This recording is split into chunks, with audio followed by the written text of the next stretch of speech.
Jesus estava no mundo, e o mundo foi feito por ele, e o mundo não o conheceu. Veio para o que era seu, e os seus não o receberam. Repete, por favor, após mim. Ele veio para o que era seu, mas os seus não o receberam. Mas todos quantos o receberam, deu-lhes o poder de serem feitos filhos de Deus, a saber, os que creem no seu nome, os quais não nasceram do sangue, nem da vontade da carne, nem da vontade do homem, mas de Deus. Meu Deus do céu. Por que eu não li esse versículo antes, hein? Os quais não nasceram do sangue, nem da vontade da carne, nem do homem, mas de Deus. Meu Deus. E o Verbo se fez carne e habitou entre nós, e vimos a sua glória, como a do unigênito do Pai, cheio de graça e verdade. Amém? Uau, uau, uau, uau. Eu estou num outro texto aqui, mas eu vou permanecer nesse texto, porque eu vou começar dele. Esse, João, capítulo 1, versículo de número 11, vai ser o pano de fundo que me veio enquanto eu orava. Ele veio para o que era seu, e os seus não o receberam. Amado, você que me ouve, eu trago nesse dia um recado de Deus. Um recado que deveria ser anunciado aos quatro cantos deste mundo, mas em poucas palavras eu vou sintetizar essa mensagem. Venha o que vier, aconteça o que acontecer, aprenda você o que aprender, desfrute do que desfrutar, cresça o quanto crescer, passe o que passar, tudo que vier na sua vida. Se você tiver que fazer planos, projetos, presentes ou futuro, tudo que você enfrentar e tudo que acontecer na sua vida, não importa o que você vai ouvir, não importa também o que você vai experimentar, e não importa os desafios que virão, aconteça o que acontecer, a mensagem para você e para mim hoje é: não tire os olhos da cruz. Eu não sei o que tem reservado aí para frente, eu não sei o que tem reservado na sua faculdade, eu não sei o que tem para ir por esses cantos no seu trabalho, nem por onde você anda, nem o que você faz. Eu não sei nem as bênçãos que estão reservadas para você, e nem mesmo os desafios. Mas a palavra de Deus diz que hoje os dias voam, o tempo urge. Hoje a história avança a passos rápidos, e a vida passa de uma forma que as profecias que antes nós falávamos sobre elas, hoje elas falam por elas mesmas. Então a Bíblia diz o seguinte: não importa o que vai acontecer na sua vida, não importa se você vai ter êxito, sucesso financeiro ou dificuldade financeira, não importa se você vai ter lutas ou se você só terá vitórias daqui para frente.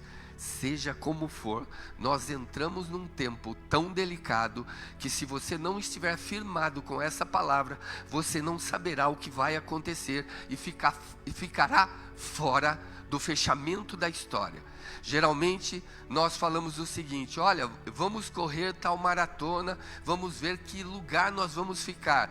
Pois é, agora a mensagem não é bem essa, início de maratona. A mensagem é fim de maratona. Estamos chegando naquela parte do funil da corrida, onde não dá mais para ultrapassar. Quem chegou ali, chegou já no seu lugar da corrida. Nós estamos chegando no final. E nesse final é que a Bíblia vem hoje trazer para mim e para você que as profecias já estão se cumprindo, falando conosco e muitas vezes não estamos percebendo. Há uma delas que o livro de Daniel diz que nos últimos dias, fala últimos dias, fala final dos tempos, diga o saber, o conhecimento se multiplicará. Nós já estamos vivendo essa profecia. Essa realidade é nua e crua. Nunca na história do planeta nós tivemos tanto conhecimento. Nunca o homem conseguiu desvendar a própria mente. Nunca o homem descobriu tão por dentro do seu corpo como agora. Nunca o homem descobriu a ciência como agora, o universo como agora. Nunca o homem ouviu falar de Deus como agora. E por mais que o saber se multiplique, a ciência se multiplique, o conhecimento se multiplique, nós estamos cheios de igrejas com gente abarrotada por todos os lugares, templos abarrotados, cheios. Nunca tivemos tanta gente na igreja. Nunca tivemos tanta igreja cheia, mas de pessoas vazias. Nunca. O conhecimento se multiplicou, nos alcançou. Isaías profetizou que nos últimos dias a verdade vai virar mentira, e a mentira vai virar verdade. Os homens buscarão os seus próprios interesses. Nós já chegamos. Os princípios que nossos pais plantaram, que o Deus eterno plantou através dos seus profetas, estão se perdendo e virando mentiras. Nós temos que acreditar em narrativas do governo que contrariam a verdade de Deus, porque os dias são maus. Isaías disse: chegarão dias onde aquilo que sempre foi mentira se tornará verdade. E são corroborados por leis, são amparados por leis. E essas leis nos obrigam a engolir uma mentira como se ela fosse verdade, porque existe uma narrativa política por detrás, e nós somos obrigados por lei, a título de sermos punidos se não obedecermos. Então eles nos colocam cabrestos, e a gente obedece, e de repente aquilo que era mentira e aquilo que Deus abominava, para nós passa a ser normal. O amor de muitos estão se esfriando. Nós já não nos conhecemos mais. A Bíblia disse que os últimos dias viriam com os sintomas do tempo de Ló, do tempo de Noé. Os últimos dias, Jesus vai voltar quando a humanidade estiver como nos dias de Ló, como nos dias de Noé, como nos dias de Abraão, como nos dias de, ainda lá nos nossos pais, lá no começo da história. Pois é, então o que me leva a pensar que o começo da história foi um homem e uma mulher criados por Deus, mas a sua prole se desviou de Deus de uma tal maneira que naqueles dias Deus teve que destruí-los. A Bíblia diz que nós chegamos nesses dias. Eles comiam, bebiam, casavam, davam-se em casamento até o dia em que Noé entrou na arca, e a Bíblia diz: e não perceberam, e veio o dilúvio e levou a todos. Isso mesmo. Exatamente esses dias os homens viviam para si mesmos, para a vaidade, para o orgulho, não pensavam em ninguém a não ser eles mesmos. Eles eram a geração do prazer, e eles não viram o dilúvio chegar. Nós estamos também com uma geração shopping center, uma geração consumista, uma geração cada vez mais pensando só em si mesmo, cheios de oportunidades. Nós estamos vivendo essa geração onde o pai se levanta contra filho, o filho contra o pai, marido contra a mulher, irmão contra irmão. Jesus falou: vai chegar esse tempo, e nós estamos vivendo esse tempo. Os pais não suportam mais cuidar dos filhos. Os filhos não se submetem mais aos pais. A guerra está declarada. A convivência melhora se o filho sair de casa. Porque longe eles se amam e perto eles se odeiam ou se atacam, se agridem. Jesus falou que ia chegar esse tempo. Jesus falou que ia chegar um tempo onde os homens não buscariam mais a Deus. Parte da Europa hoje não precisa mais de Deus. Vocês podem procurar, vocês vão ver que por causa da facilidade, da prosperidade, eles dizem: eu não preciso de Deus, não preciso que Deus interfira na minha vida, eu não preciso de Jesus Cristo e nem mesmo ser dirigido por sua palavra. Nós estamos vivendo o tempo da geração mimimi, o tempo da geração fraca, o tempo de homens e mulheres caídos mesmo estando na igreja, o tempo de gente que é consumista compulsivo, não tem o que fazer na vida. Eles são a geração do saber, sabem tudo. Hoje se você, olha, eu tive celular, eu tinha mais de 30 anos. Hoje você pega uma criança com 1 ano, chegando para 2 anos de idade, você vê o dedinho dela assim.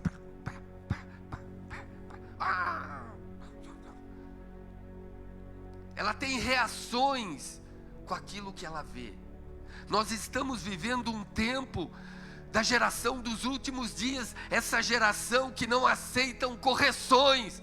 Se você os corrige, como a demanda é maior do que a procura, eles vão para outra igreja. Eles não aceitam ser corrigidos, eles procuram outro pastor, tem sobrando. A oferta é muita hoje. É uma geração que não vence desafios. É uma geração fraca. É uma geração que os pais fazem o seguinte: inconscientemente os pais fazem dessa geração fraca. Por quê? Porque os pais sofreram. Então, porque eu sofri, não deixarei meus filhos sofrerem. Resultado, você forja um filho fraco. Você forja uma geração, não, meu filho vai ter tudo de bom de mim, porque essa é a minha índole. E você acha que Deus, quando nos colocou nesse planeta, Ele não pensou nisso também? Mas vê se Ele alivia e alisa para mim e para você. Nós estamos vivendo cada vez mais filhos ingratos. Eles chegam numa certa idade, vão embora e deixam os pais a ver navios. E tudo que você fez, você não dormiu, você trabalhou a vida inteira para sustentá-los, pagar o estudo dele. Você fez de tudo. E eles foram embora. Falou assim: é o ciclo da vida, ciclo que se fecha. E continuam amando agora de longe. Porque esse é o ciclo, não é esse? Só que a Bíblia diz que essa é a geração do fim. É a geração que teria comichões nos ouvidos. É a geração que não aceitaria. É uma geração muito orgulhosa. Uma geração difícil de lidar. É uma geração que bate boca. É uma geração que ela tem argumentos. Ela não bate boca só por bater, só porque ela é orgulhosa. Não, ela tem argumentos. Ela diz que você não é exemplo, então você não é digno de ser respeitado. É um povo que vive sempre de autoajuda, de redes sociais. Pode ver. Hoje, você tem pregação de todo tipo na internet. Você não precisa ir para a igreja presencial. Porque o assunto que você quiser, você encontra nas redes sociais. Então, só que o que ninguém percebeu ainda, onde é que está a armadilha, é que todo mundo que vive de rede social não cresce, não prospera, não progride. Por quê? Porque perdeu-se a presença do Espírito Santo de levar você num culto especialmente preparado, orquestrado, protegido só para falar com você. Você não tem mais, porque aqueles que vivem em rede social, eles pegam pregações escolhidas para a ocasião. Ou seja, Deus nunca vai falar, Ele sempre vai viver de autoajuda. Ele vai ter um cristianismo didático, vai aumentar o saber, o conhecimento, mas não vai produzir milagres e nem sobrenaturais. porque essa é a geração do fim. É uma geração de um povo que vai andar caído mesmo achando que está de pé. E essa geração não sabe que pior do que cair é viver como se estivesse de pé. Vem aí um povo que não sabe buscar o evangelho que rasgue. E eu dou um conselho para você: busque um evangelho que te rasgue ao meio. Busque um evangelho que arranque lágrimas do seu coração. Busque um evangelho que não te dá sossego e cause cortes profundos na sua carne, na sua vida, nos seus olhos, nos seus ouvidos, na sua consciência. Busque esse tipo de evangelho, porque evangelho fácil nós temos todo dia. Busque, porque você não sabe, mas eu vou te ajudar. O problema desse tempo não é o pecado. O problema desse tempo é não sentirmos mais a dor do pecado, estarmos tão anestesiados e achando que tudo virou normal, rotina. Afinal, o mundo inteiro pensa assim. Afinal, todo mundo, todos na minha escola pensam assim. Então, para mim é tudo normal. Irmão, avivamento não é descer as ruas pulando. Avivamento é subir o Calvário chorando. Se você quer Deus na sua vida, paga-se um preço, e às vezes você vai subir o Calvário dentro de você, explodindo uma voz dizendo: por quê? Por que comigo? Por que comigo? Deus, onde tu estás? O Senhor não olha para a minha vida. O Senhor olha para a vida de todo mundo, mas não olha para a minha. Todo mundo que eu encontro, eu levo tua palavra e eles são restaurados, renovados, famílias fortalecidas. Por que comigo não? E ele vai dizer: é porque você não aprendeu ainda que no Calvário se sobe chorando. Deus nos renova, nos fortalece durante a batalha. Aqui não existe Disneylândia espiritual na Bíblia, gente.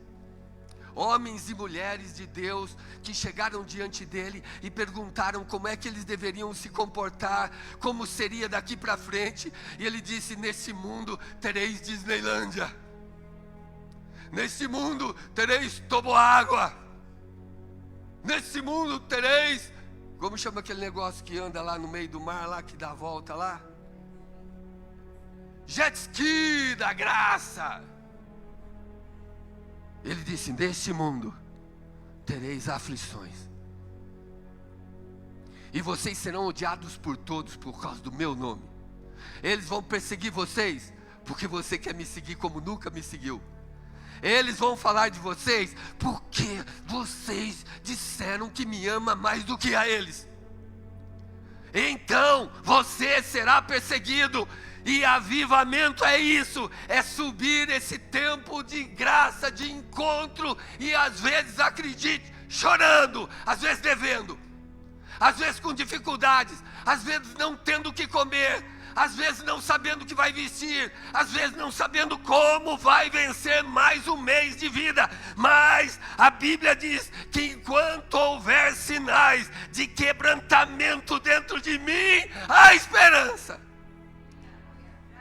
O nosso evangelho não pode ser melhor ou pior, porque alguém é ou não exemplo para mim.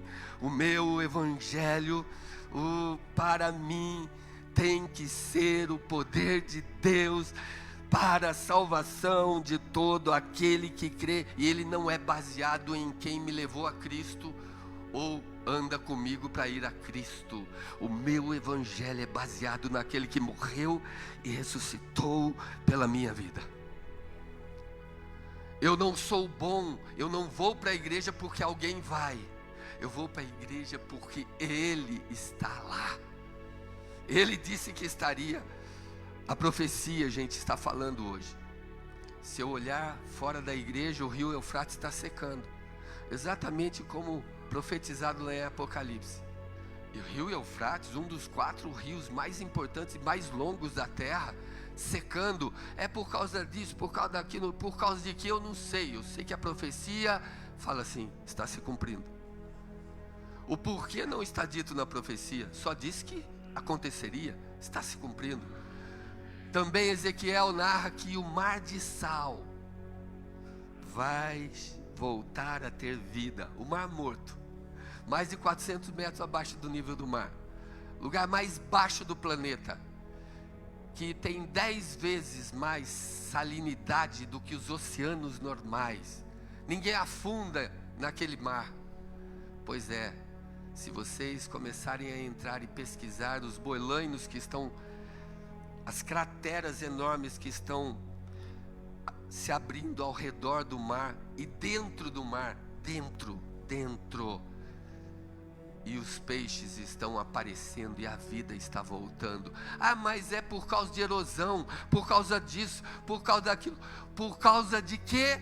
Eu não sei, nem me importo. O que importa é que há mais de 700 anos, alguém levantado pelo próprio Deus, disse: aquilo que é impossível aos homens, será possível a Deus. Vocês vão ver um mar que não tem vida, voltar a ter vida. E por onde essas águas passarem, vai levar vida. Eu estou vendo a profecia acontecer. A ONU, existe uma agenda chamada Agenda 2030 da ONU, isso é público, todos vocês podem ler, podem ver. Assinou um tratado de paz, dos quais 56 nações já assinaram. Presta atenção o que esse acordo de paz traz. Eles querem a implantação da nova ordem mundial. O objetivo é transformar todos os governos do mundo para trabalharem juntos a fim de alcançarem a paz. Preste atenção, eles querem chegar num único governo, estabelecer uma única moeda e uma única religião. Só assim, eles disseram, será possível selar a paz mundial. E aí, grifo meu, até aqui eu traduzi, agora grifo meu, onde todos depois desse novo plano global serão controlados. A ONU, ela vai estabelecer o controle total.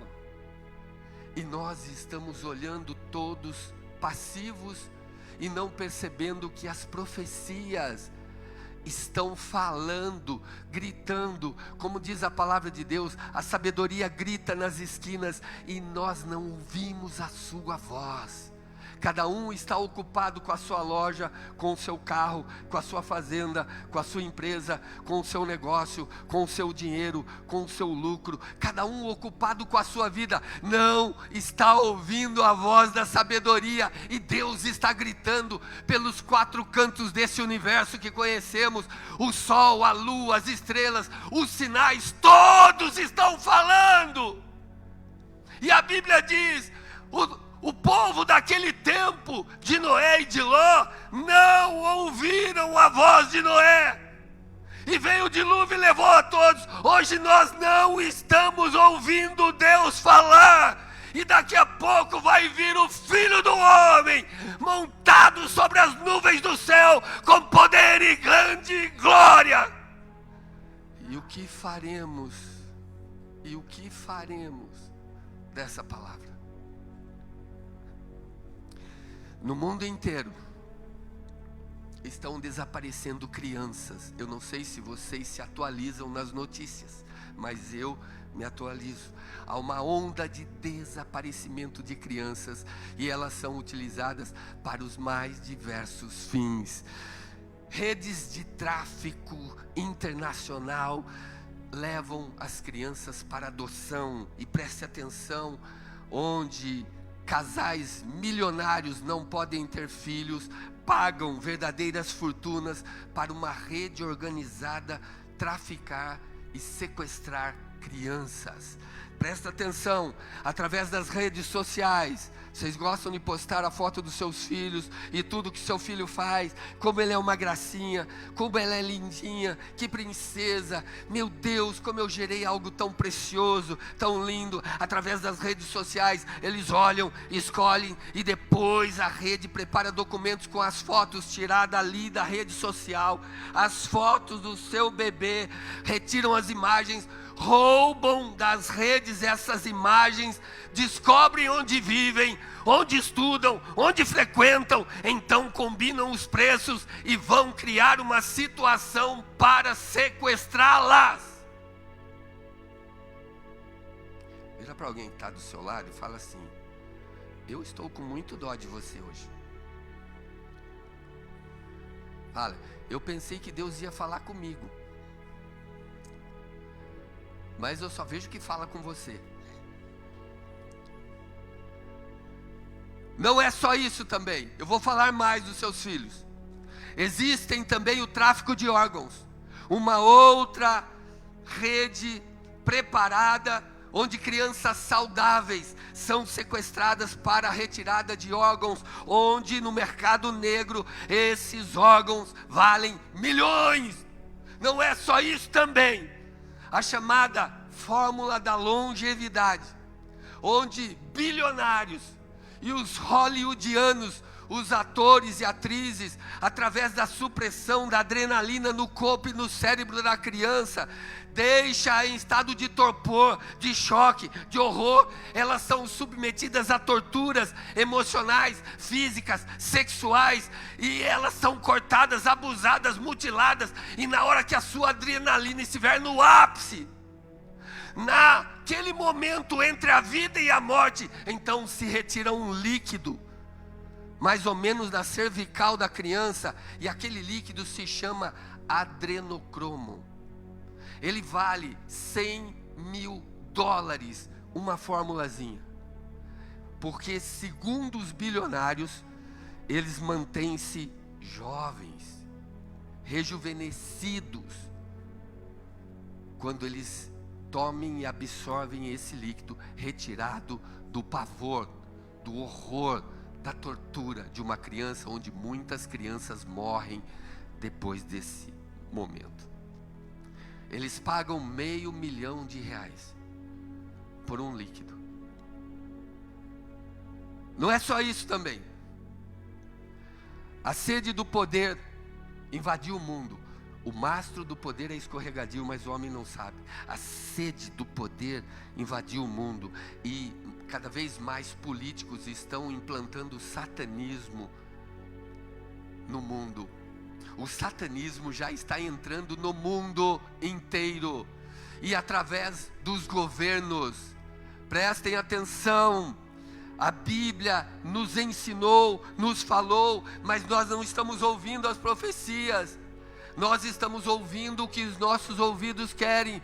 Lembra dos comichões? Então eu quero uma mensagem só assim, vou procurar um pastor famoso pregando sobre isso, tem credibilidade. Olha, eu queria saber sobre esse assunto. Lembra, eu vou procurar pastores e mestres segundo o meu coração, e eu não vou ouvir o que eu preciso, eu vou ouvir o que eu gosto de ouvir. Eu vou seguir o pastor que eu gosto de seguir, eu não vou ouvir qualquer coisa. Então ouça isso, nem que seja a última vez que você tenha que ouvir. Há uma sede pelo poder, e o mundo inteiro estão fazendo pactos e mais pactos com Satanás, e o satanismo está entrando com tanta força, inclusive no Brasil. A primeira ação desse nosso governo, quando assumiu o Brasil, foi abrir o Brasil inteiro para os Exus, para os guias, para os orixás, para eles dominarem o Brasil. E sabe do que esses espíritos se alimentam? Sangue!